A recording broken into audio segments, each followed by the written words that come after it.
नमस्कार बच्चों, कैसे हैं आप सब। आशा करती हूँ आप सभी अच्छे होंगे, स्वस्थ होंगे, खुश होंगे और अपनी पढ़ाई भी अच्छे से कर रहे होंगे। जैसा कि आप सभी जानते हैं, मैं हूँ आपकी हिंदी की अध्यापिका और मैं स्वागत करती हूँ आप सभी का आईसीटी वर्चुअल क्लासरूम में। और आज हम यहाँ पर एकत्रित हुए हैं पढ़ने के लिए क्लास 10th की हिंदी, और जिसमें हम पढ़ रहे हैं हमारी क्षितिज पाठ्य पुस्तिका भाग 2 का पाठ एक कहानी यह भी, जिसकी लेखिका है मन्नू भंडारी जी। तो आपने देखा, हमने इस पाठ को, इस चैप्टर को लगभग जो है कंप्लीट कर दिया है। काफी सारी चीजें हमने यहाँ पर मन्नू भंडारी जी के बारे में पढ़ी, जो उन्होंने इस कहानी के द्वारा, इस आत्मकथ्य के द्वारा, देखिए इसको आत्मकथा ना कहकर आत्मकथ्य कहा। क्यों कहा? क्योंकि जैसे मैंने आपको बताया कि इसमें कोई भी सिलसिलेवार उन्होंने अपने जीवन की गाथा को, अपने जीवन की कथा को नहीं लिखकर अपने जीवन के जो महत्वपूर्ण तथ्य हैं उनको यहाँ पर उभारा है। और साथ ही उसमें जो लोग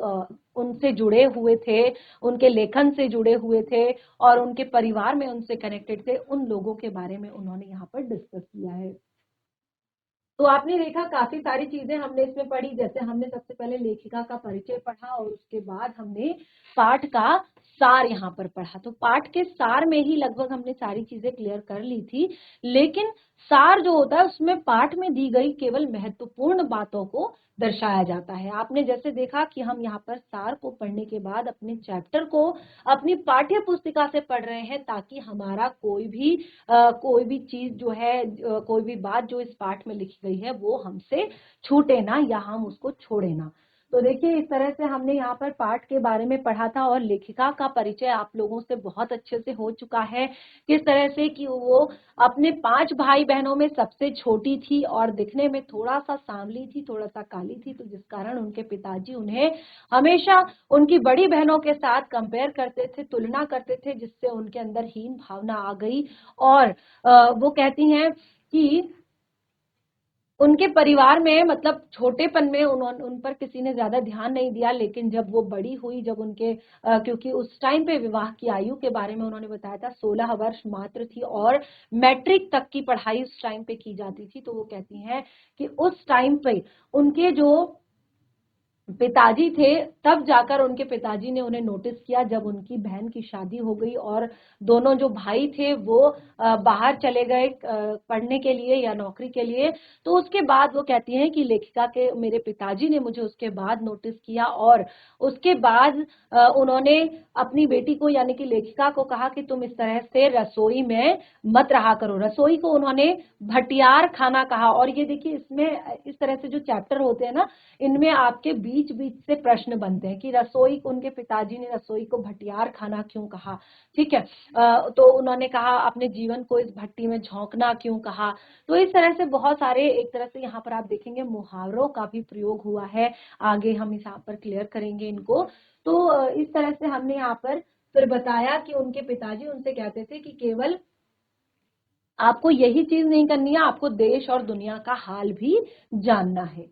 और जैसे कि यहाँ पर उन्होंने अपनी हिंदी की प्राध्यापिका के बारे में बताया कि लेखिका जो है, इस कारण से देखिए वो क्लास 10th से ही उन्होंने बुक्स पढ़ना शुरू कर दिया था, किताबें वो पढ़ती थी, लेकिन वो कहती थी उन्हें समझ नहीं थी लेखक की या किसी अच्छी पुस्तक की। वो हर चीज को केवल पढ़ने के लिए पढ़ती थी। लेकिन वो कहती हैं कि जब उनकी हिंदी की प्राध्यापिका, जिन्होंने उनके हिंदी के साहित्य के ज्ञान को बढ़ाया, साहित्य के प्रति रुचि जगाई, और वो कहती हैं कि वहां से मैंने चुनकर पढ़ना सीखा कि कोई चीज को कैसे सेलेक्ट करके कौन सी चीज अच्छी है, कौन सी चीज ज्यादा अच्छी है, कौन सी चीज किस बारे में है, इस तरह से। और लेखक के अनुसार, लेखकों के अनुसार जो है उन्होंने फिर पढ़ना वहां से सीखा। यानी कि जो बड़े बड़े उपन्यास होते हैं, जैसे मैंने आपको बताया ना कि अगर हम हिंदी या इंग्लिश में बहुत ज्यादा जानकारी चाहते हैं, नॉलेज चाहते हैं, ज्ञान बढ़ाना चाहते हैं अपना, तो हमें उपन्यास पढ़ने होंगे। जो अच्छे अच्छे ऑथर्स होते हैं, आपके लेखक होते हैं अच्छे अच्छे, उनके आपने उपन्यास पढ़ने हैं। अच्छे अच्छे उपन्यास पढ़ेंगे, जीवन के प्रति भी आपका रुख जो है बदलेगा और बहुत सारा ज्ञान भी आपको प्राप्त होगा। तो इस तरह से लेखिका बताती है कि किस तरह से फिर धीरे धीरे धीरे धीरे उनका जो आत्मविश्वास था, और सबसे मेन बात वो है, वो बताती हैं कि उस टाइम पे जो है लड़कियों को घर से बाहर घर से बाहर जाने की अनुमति नहीं थी। घर से बाहर जाकर जो एक तरह से लड़कों के साथ जाने की, लड़कों से बात करने की या इस तरह की किसी सभा में हिस्सा लेने की ऐसी एक तरह से अनुमति नहीं थी। तो घर के बाहर का मतलब था कि आप अपने पास पड़ोस में जा सकते हैं, अपने पड़ोसियों में जा सकते हैं, अपने आसपास जा सकते हैं, लेकिन किसी भी सार्वजनिक स्थान पर आपको इस तरह से अकेले जाने की अनुमति नहीं थी। तो लेखिका जैसे अपने बारे में बताती हैं कि किस तरह से उन्होंने बहुत सारा एक तरह से अपना जो कॉलेज का जो समय था वो ज्यादातर उन्होंने, क्योंकि वो बात थी सन 1943 से लेकर 1947 के बीच की, और जब सब जो मेन थी वो 1946 और 1947, जो 1946 और 7 के बीच की ये बात थी। 1946-47 जब हमारा देश बिल्कुल आजाद होने की कगार पर था, और बहुत सारे, क्योंकि हुआ ही आजाद इसीलिए क्योंकि लगभग जितने भी हमारे देश के युवा थे, महापुरुष थे, स्वतंत्रता सेनानी थे, आंदोलनकारी थे, और पूरे देश की जनता लगभग अपने अपने तरीके से विरोध कर रही थी, विद्रोह कर रही थी, आंदोलन कर रही थी, हड़तालें कर रही थी, और बहुत अलग अलग तरह से वो अंग्रेजों को यहाँ से खदेड़ने का प्रयास कर रहे थे। तो लेखिका बताती हैं कि किस तरह से वो जो समय था वहां पर जो है उस टाइम पे लड़कियों को इस तरह से कोई भी काम करने की आजादी नहीं थी। तो जिस तरह से लेखिका का बिहेव बन गया था, लेखिका जो है एक तरह से मुखिया थी, यानी कि वो नेतृत्व कर रही थी अपने कॉलेज के बच्चों का, अपने कॉलेज की एक तरह से लोगों का। तो वो हर जगह जो है पार्टिसिपेट करती थी, भाषण देती थी, बातें करती थी, लोगों नारे लगवाती थी। तो इस तरह से ये सारी चीजें, देखिए समाज में अलग अलग तरह के लोग होते हैं और अलग अलग तरह की एक तरह से विचारधारा भी होती है। तो आपने देखा कि किस तरह से जो लेखिका के पिताजी हैं उनके वो थोड़ा सा खुले विचारों के हैं, लेकिन जब उन्हें इस तरह, क्योंकि वो थोड़ा सा कड़क स्वभाव के हैं, गुस्सैल स्वभाव के हैं, तो थोड़ा सा अगर उन्हें कहीं से गलत चीजें पता चल जाती हैं तो उनके माइंड में फिर गलत चलने लगता है। लेकिन अगर कोई उसे क्लियर कर देता है तो वो फिर क्लियर भी हो जाती हैं, यानी कि वो अपनी बेटी के लिए एक तरह से खुले विचार भी रखते हैं।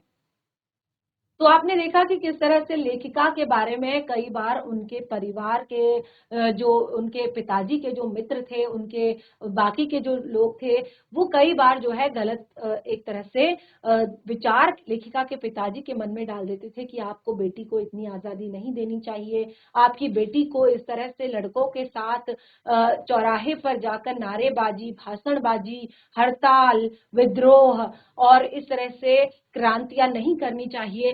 तो ये सारी चीजें उनको क्या करती थी, नेगेटिविटी की तरफ लेकर जाती थी। लेकिन कोई, जब आपने देखा लास्ट में हमने पढ़ा कि उनके पिताजी के जो एक मित्र थे, वो जब शाम को घर आए तो उन्होंने वहां पर उनसे कहा कि हमें इन पर गर्व है, हमें इस पर घमंड है कि इस तरह से ये क्या कर रही है, सभी का नेतृत्व कर रही है, लोगों को एक तरह से अपने अपने देश के लिए एक तरह से देश के प्रति जो है उनमें देशभक्ति की भावना जगा रही है। और ये सारी चीजें लेखिका जो को है खुद भी जो है अच्छी लगती थी। वो इस तरह की चीजें करती थी और अपने काम भी पूरी तरह से वो करती थी। तो लेखिका जैसे यहाँ पर बताती हैं, हमने चित्र में देखा कि किस तरह से वो अपने कॉलेज के सभी बच्चों को और इकट्ठा कर देती हैं। और एक बार की जो बात होती है कि किस तरह से उनके कॉलेज के जो प्रिंसिपल होते हैं वो उन्हें 3rd ईयर में प्रवेश उनका और 2-3 लड़कियों का जो है निरस्त कर देते हैं, यानी कि वो उनकी जो कारनामे हैं उनको देखकर। तो क्योंकि अब जो है पूरा जो कॉलेज है वो बच्चे इकट्ठे हो जाते हैं और वो उस बात का विरोध करते हैं और यहाँ पर उनको कॉलेज में एडमिशन दिलवाना पड़ता है शिक्षकों को। तो इस तरह से लेखिका कहती हैं कि मुझे इस बात से इतनी खुशी नहीं हुई लेकिन जितना कि मुझे जब हमारा देश आजाद हुआ, क्योंकि ये लगभग 2 से 3 महीने के बीच की बात थी। तो वो कहती है मुझे इतनी खुशी तब भी नहीं हुई जब मुझे कॉलेज में एडमिशन मिल गया जितनी मुझे आज जब हमारा देश जो है आजाद हो रहा है उस टाइम पे। तो जैसे मैंने आपको बताया कि लेखिका के पिताजी के कुछ जो मित्र थे वो उनके घर आए और उन्होंने उनकी बेटी के बारे में बताया कि किस तरह से वो धुआंधार जो है तारीफ कर रहे थे उनकी बेटी की, और लगातार बोले जा रहे थे, क्या बोल रहे थे कि यू मिस समथिंग, तुमने कुछ खो दिया है, कुछ तुमने मिस कर दिया है, यानी कि कोई ऐसी चीज जो तुम देख सकते थे, तुम घमंड कर सकते थे उस चीज पे, जो तुम उस पर प्राउड कर सकते थे, लेकिन वो तुमने मिस कर दी है। और वो बोलते जा रहे थे, बोलते जा रहे थे, और वो बता रहे थे कि किस तरह का भाषण था, किस तरह की वो बातें करती है, किस तरह के उसके विचार हैं देश के प्रति, किस तरह से उसका किस तरह का ज्ञान उसके अंदर है। तो ये सारी चीजें, और इस बात पर वो कहती हैं कि उनके पिताजी के चेहरे पर, क्योंकि दिन भर में जो बातें हुई थी उनसे काफी क्रोध, काफी गुस्सा उनके चेहरे पर था, वो धीरे धीरे धीरे धीरे जो गर्व में बदलता जा रहा था। तो लेखिका कहती हैं कि भीतर जाने पर माँ ने दोपहर के गुस्से वाली बात बताई। वो कहती है जब मैं भीतर गई तो अंदर जाकर माँ ने जो दोपहर में गुस्सा था, कि जिस तरह से दोपहर में वो बहुत ज्यादा गुस्से में थे कि आज उसको आने पर सबक सिखाऊंगा, ये कोई बात होती है, इस तरह से लड़कों के साथ जाकर, लड़कियों के साथ जाकर, चौराहे पर जाकर नारेबाजी करना, धरना देना, हड़तालें करना। तो वो कहती है कि काफी डरी हुई थी लेखिका, और वो कहती हैं लेकिन मैं ये सारी चीजें जो है कहीं ना कहीं पॉजिटिव थी, अच्छी थी। तो उनके पिताजी इस चीज पर फिर धीरे धीरे गर्व करने लगे, और वो कहती हैं कि आज पीछे मुड़कर देखती हूँ कि उस समय, आज पीछे मुड़कर देखती हूँ तो इतना समझ में आता ही है कि क्या तो उस समय मेरी उम्र थी और क्या मेरा भाषण रहा होगा। लेकिन लेखिका कहती हैं कि आज जब मैं पीछे मुड़कर देखती हूँ, यानी कि जिस टाइम पे आज वो लिख रही है, वो कहती है आज जब मैं पीछे मुड़कर देखती हूँ तो क्या तो मेरी उम्र थी उस टाइम पे। देखिए लगभग 18, 19 या 20 साल की होंगी लेखिका। तो वो कहती क्या तो मेरी उम्र थी उस टाइम पे, और क्या मेरा भाषण रहा होगा, यानी कि क्या ही मैंने भाषण दिया होगा। लेकिन वो कहती हैं कि ये तो डॉक्टर साहब का स्नेह था, ये डॉक्टर साहब का प्रेम था मेरे प्रति, या मेरे पिताजी के प्रति, कि वो उनके मुख से प्रशंसा बनकर बह रहा था, यानी कि मेरे पिताजी के लिए, क्योंकि उनके पिताजी के मित्र थे। तो वो कहते कि वो मेरे लिए और मेरे पिताजी के प्रति जो उनका प्रेम था, सम्मान था, उसके लिए उनके जो मुख से जो है प्रशंसा बनकर वो निकल रहे थे। और वो कहती हैं या यह भी हो सकता है कि आज से 50 साल पहले अजमेर जैसे शहर में चारों ओर उमड़ती भीड़ के बीच एक लड़की का बिना किसी संकोच और झिझक के यूं धुआंधार बोलते चले जाना ही इसके मूल में रहा हो।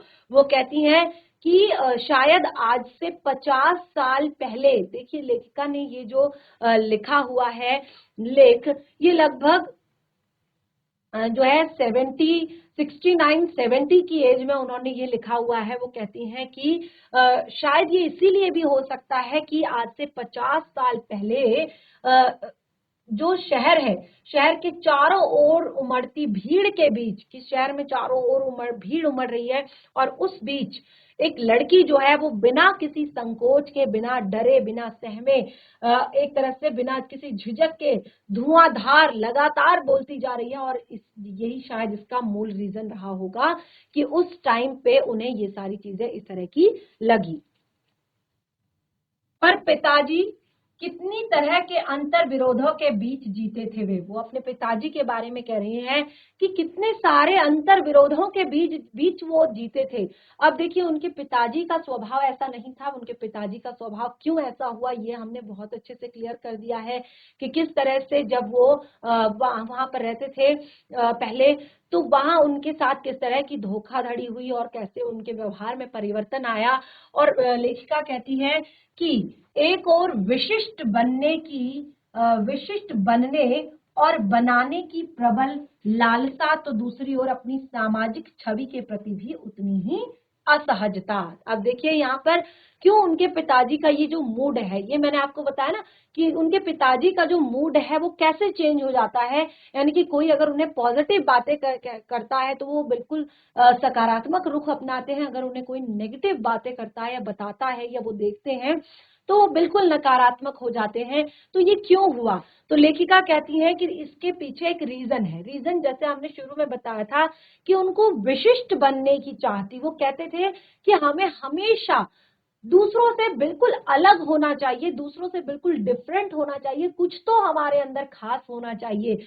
तो वो कहती हैं, या एक और शायद ये विशिष्ट बनने की, यानी कि अपने आप में विशिष्ट बनने की, अपने आप में दूसरों से अलग बनने की, और दूसरा बनाने की, यानी कि अपनी बेटी को, अपने बच्चे को, अपने परिवार को दूसरों से डिफरेंट बनाने की जो प्रबल लालसा थी। और दूसरा जो है, एक तो ये थी, ठीक है, कि हम विशिष्ट बने। जैसे अब उनकी बेटी इस तरह के काम कर रही थी तो उनको बहुत ज्यादा प्राउड हो रहा था, बहुत ज्यादा गर्व हो रहा था कि लोग ऐसी बातें कर रहे हैं, अच्छी बातें कर रहे हैं और घमंड कर रहे हैं। लेकिन दूसरी तरफ जहां उनके मित्र ने भड़काया था कि किस तरह से एक लड़की होकर वो चौराहे पर जाकर भाषण दे रही है या इस तरह की बातें कर रही है, लड़कों के साथ घूम रही है, तो वहां उनका जो नेगेटिव होना वो क्यों रियल था? क्योंकि अपनी सामाजिक छवि के प्रति वो बहुत ज्यादा सजग थे। उनको लगता था कि कोई भी समाज के जो लोग हैं, कोई भी उन पर उंगली ना उठा सके, कोई भी उन्हें गलत ना ठहरा सके। पर क्या यह संभव था? लेखिका कहती है,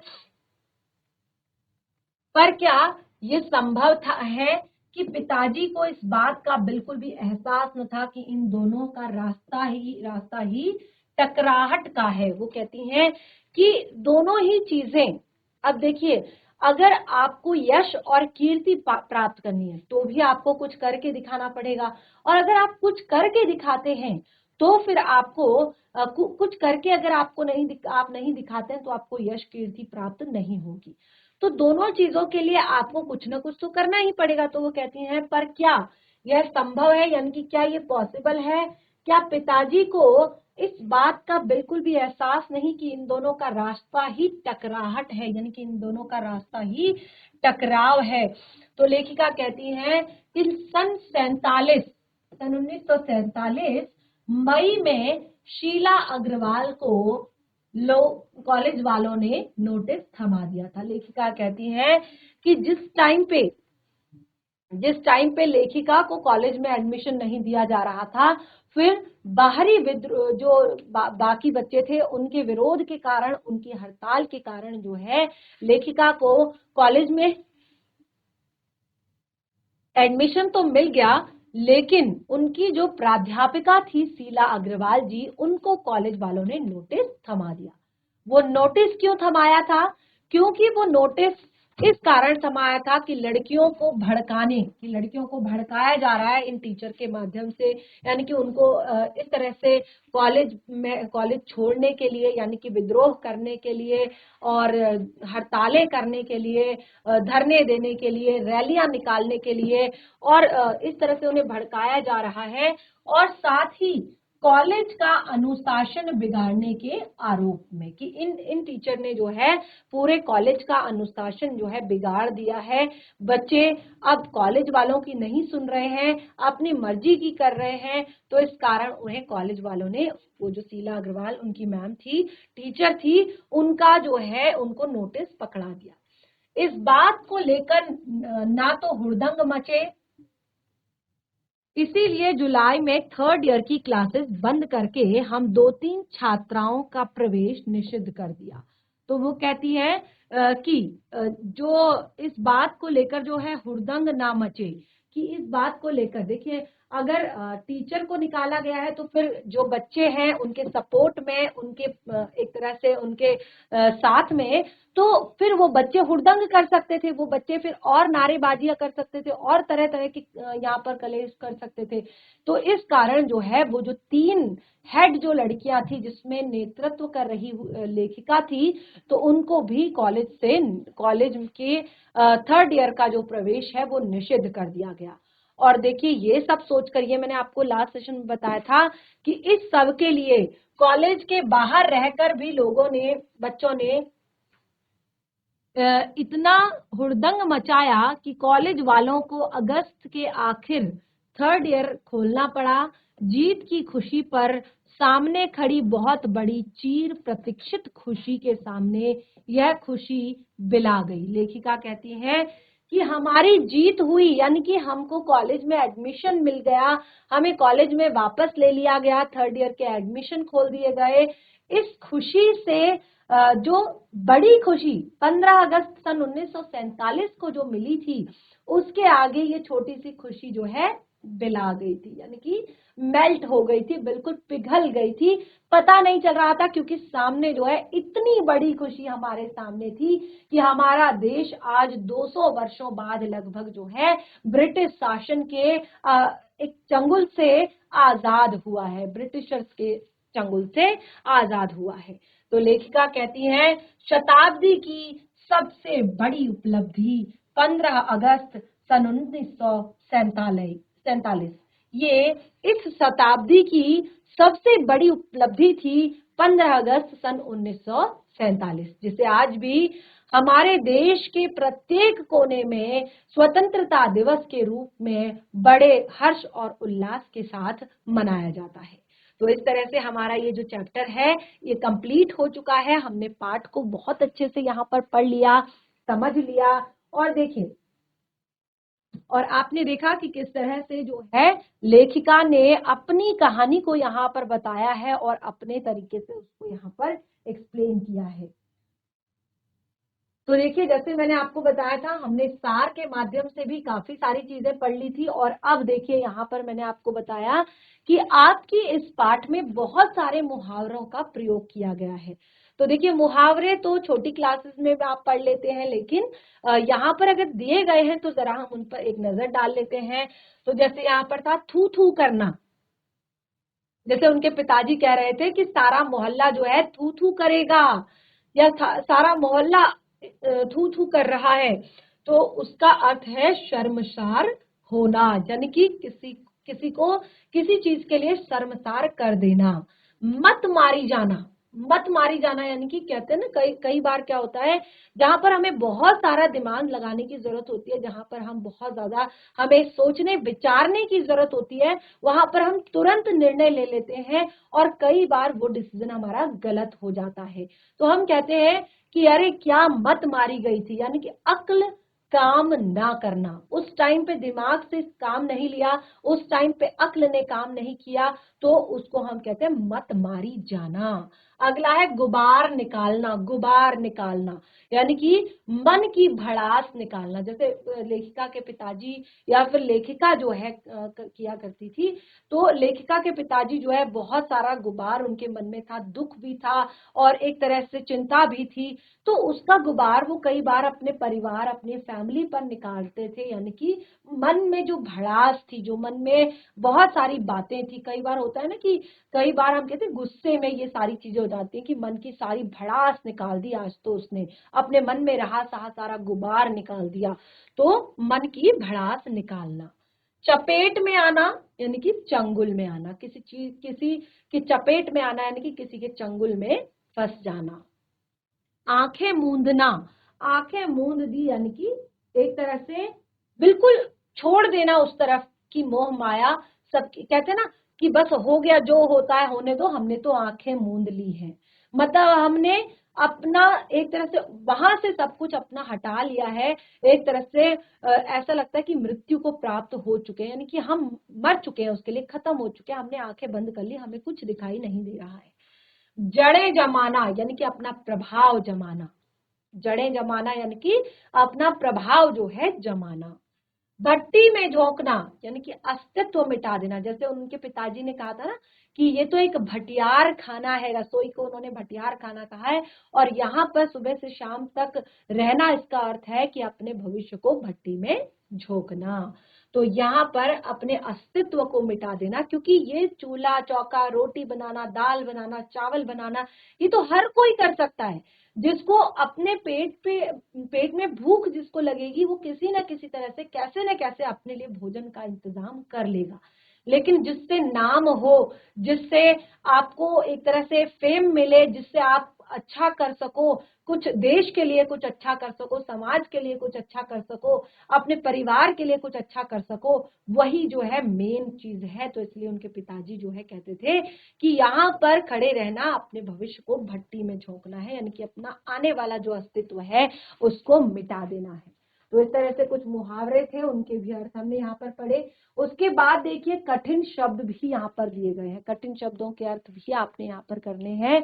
तो जैसे यहाँ पर बताया अहंगवादी, उनके पिताजी के लिए कहा गया है। तो अहंकारी, आक्रांत यानी कि जो संकट से ग्रस्त हो, भग्रावेश यानी कि खंडहर, वर्चस्व का अर्थ होता है दबदबा, स्पार्क यानी कि फैलाकर, यश लिप्सा सम्मान की चाह, लिप्सा यानी कि चाह, यश यानी कि सम्मान, अचेतन बेहोश हो जाना, हाशिया किनारा, यातना कष्ट, लेखकीय जो कि लेखक से लेखन से संबंधित हो, कहते हैं लेखकीय गुण। तो जो लेखन से संबंधित हो उसे कहते हैं लेखकीय। गुंथी यानी कि पिरोई, भन्ना भन्ना बार बार क्रोधित होना, कहते भन्ना आ जाता है, जो बहुत चिड़चिड़ा रहता है, हमेशा क्रोध में रहता है, गुस्से में रहता है। वजूद यानी कि अस्तित्व, जमावड़े बैठकें होती थी, शगल शौक, अहमियत महत्व, बकायदा विधिवत, दकियानुसी यानी कि पिछड़े विचार, अंतर विरोध यानी कि जो द्वंद्व चलता रहता है, रौब दबदबा बना हुआ, अधूरी अक्ष छवि यानी कि सुंदरता, चीर हमेशा या सदा, प्रबल का होता है बलवती। ठीक है, तो इस तरह से ये कठिन शब्द भी हमने कर लिए।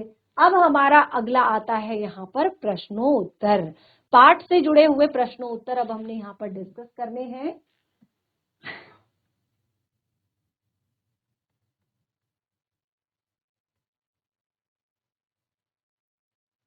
तो देखिए अब हम यहाँ पर पाठ से जुड़े हुए प्रश्न उत्तर डिस्कस करते हैं। अभी तक हमने लगभग यहाँ पर सारी चीजें क्लियर कर ली है, अपने चैप्टर से रिलेटेड यानी कि पाठ को बहुत अच्छे से पढ़ लिया है और लगभग हम 2-3 सेशन से पढ़ रहे हैं, तो रिवीजन भी हमारा अच्छा खासा हो रहा है, क्योंकि मैं हर सेशन में, जब भी हम सेशन की शुरुआत करते हैं तो उसमें मैं पूरा आपको शुरुआत से लेकर अंत तक उसको क्लियर करती हूँ, बताती हूँ, ताकि आप लोगों को कोई भी डाउट ना रहे और आप लोगों को ऐसा ना लगे कि हम पाठ को पहली बार पढ़ रहे हैं या हमें समझ नहीं आ रहा है।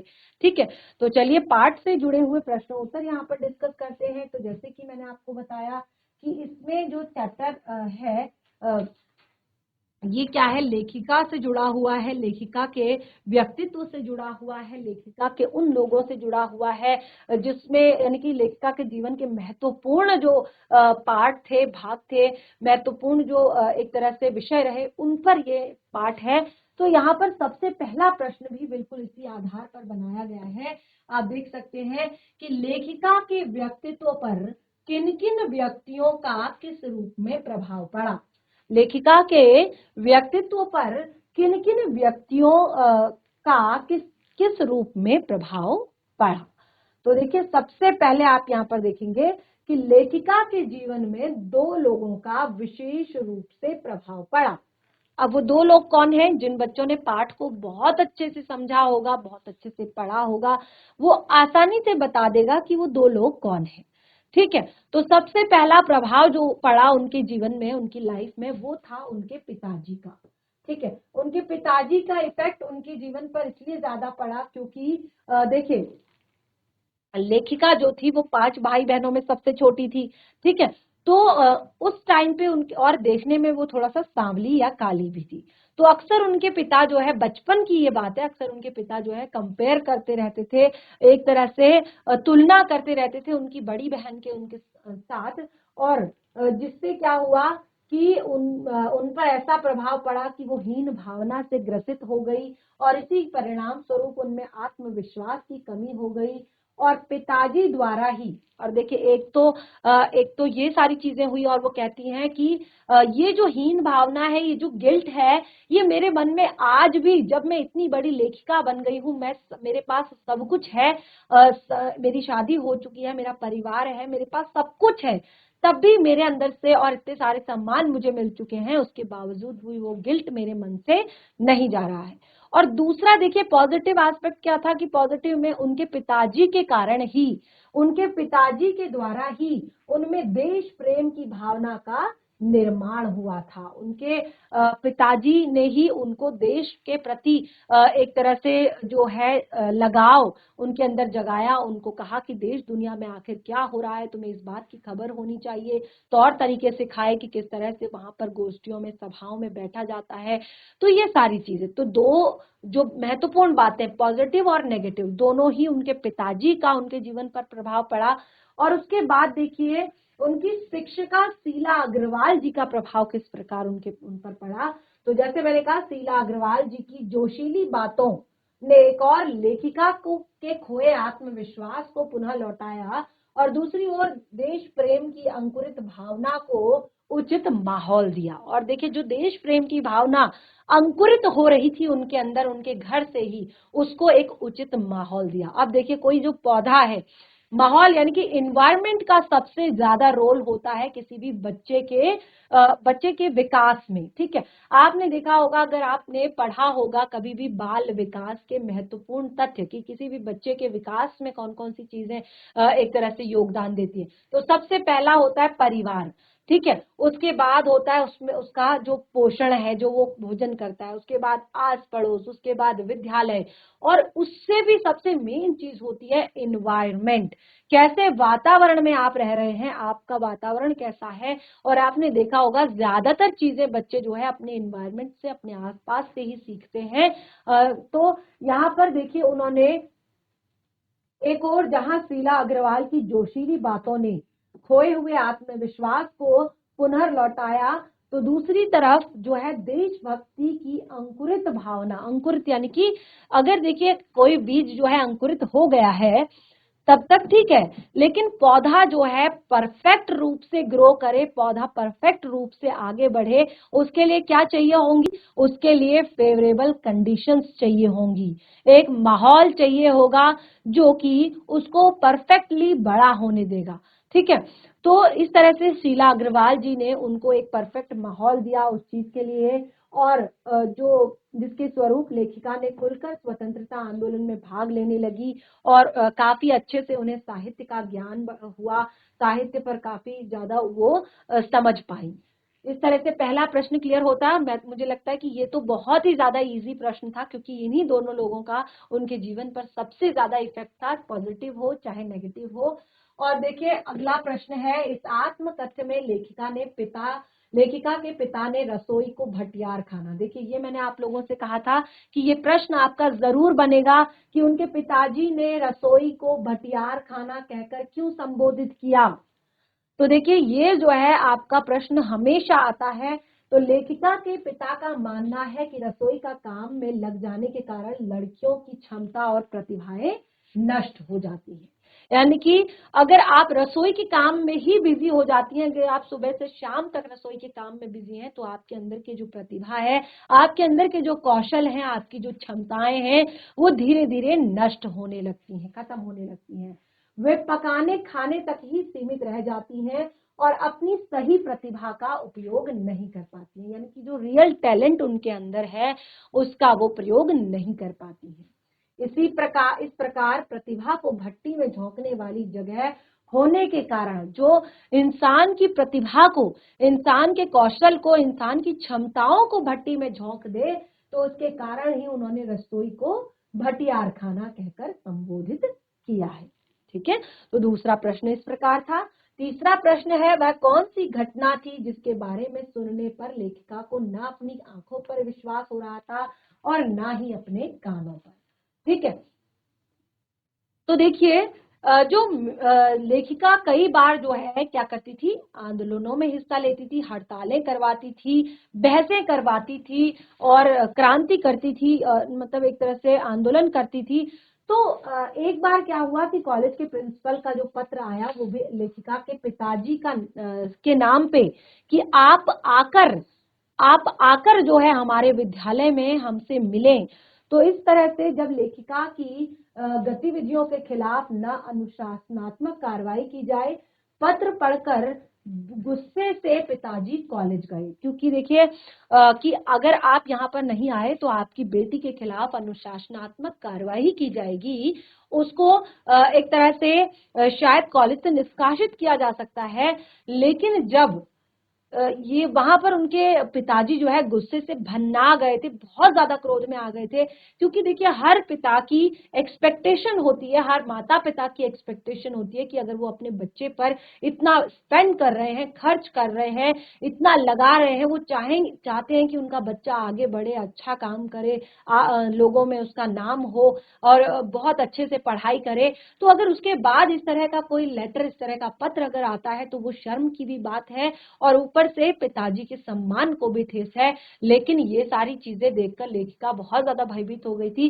परंतु जब वो वापस आए थे तो असली अपराध का पता चलने पर उनकी अब अपनी बेटी से कोई शिकायत नहीं रह गई थी, क्योंकि उनको सच में पता चल चुका था कि लेखिका आखिर कर क्या रही है।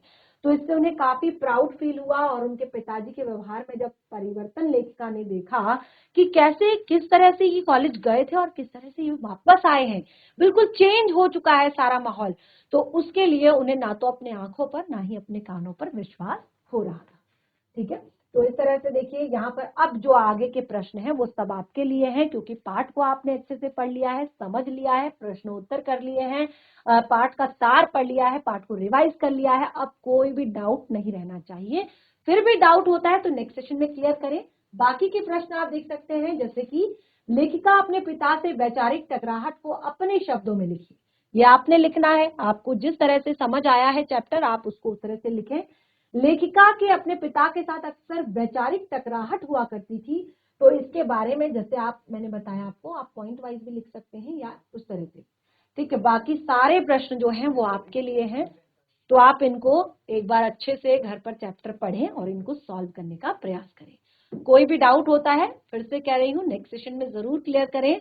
और बाकी चैप्टर अच्छे से कंप्लीट हो चुका है। आज का सेशन भी हमारा यहीं पे समाप्त होता है। हम मिलेंगे अपने नेक्स्ट सेशन में एक नए पार्ट के साथ। तब तक के लिए धन्यवाद। आपका दिन शुभ हो।